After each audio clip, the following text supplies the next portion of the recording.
ọ dị mma ndị be anyị ọ bụrụ na ị mara anyị nọ na nri ebe anyị batara ugbu a bụ na ezumezu ọfọ Igbo Cultural Heritage Sanctuary.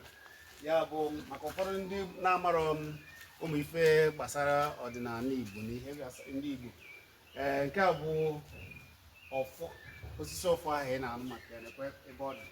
Ebe a bụ obi ezumezu ọfọ Igbo Cultural Heritage. Ya bụ ị na-efe ya ọfọ nri na ọfọ nri dị ebe a, ọtọ nsị maka ndị na-amara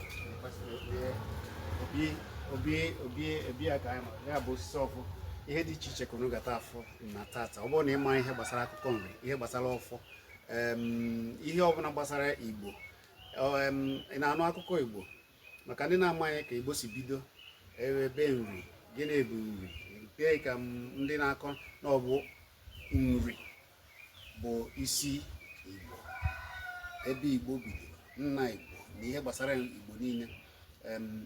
Ị gata anụ ya tata. Anyị nọ n'obi, ihe dị iche iche ka ị ga-afụ ebe ọ bụla isi bịa na mba ọbụla, ị ga-afụ ya ebe atọ. Ị na-anya ebe a, efu na ebe a bụ akwụkwọ na obi ezumezu ọfọ Igbo.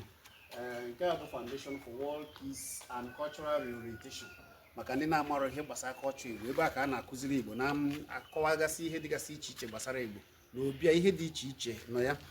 Inekwa ya n'iru ebe a, efugasị ụmụ ihe ọzọ dịgasị iche iche na ego ode ahụ. Ụfọdụ maka ndị na-amara ihe a na-ekwu gbasara ihe a bụ nke, mana ọ bụ gold, mana a ga-akọwachara ihe unu tata. A ga-akọwachara unu ihe ahụ, ogbu ọfọ, ogbu chi na ihe dịgasị iche iche. Ị na-anya ya na-azụ anyị mara na ebe a bụ ọdịnala kpọmkwem, omenala. Ọgbọ akụkọ ọbụla gbasara Igbo na ịbịaghị na nri ịma na ebidobere ọ ịbịazie na nri, ị ga-afụ ife dịgasị iche iche. Ihe ahụ gosiri na n'ezie na ọ bụ ebe a bụ Igbo kpọmkwem, maka ndị na-amaghị. Anyị ga-ejigasị gosigosi ụlọ ụmụ ihe ndị ọzọ dịgasị iche iche. Ịbịa ebe a, ilegodo anya ịfụ ka ebe a niile si dịgasị. Nke a bụ ụlọ ezumezu agụ. Nke a bụ ụlọ ezumezu agụ, maka ndị na-amaghị ihe bụ agụ. Agụ bụ benevolent spirit, benevolent spirit. Ya bụ ụlọ ezumezu agụ, maka ndị a na-ekwu agụ, ụfọdụ ama aghọtagasị ihe bụ agụ.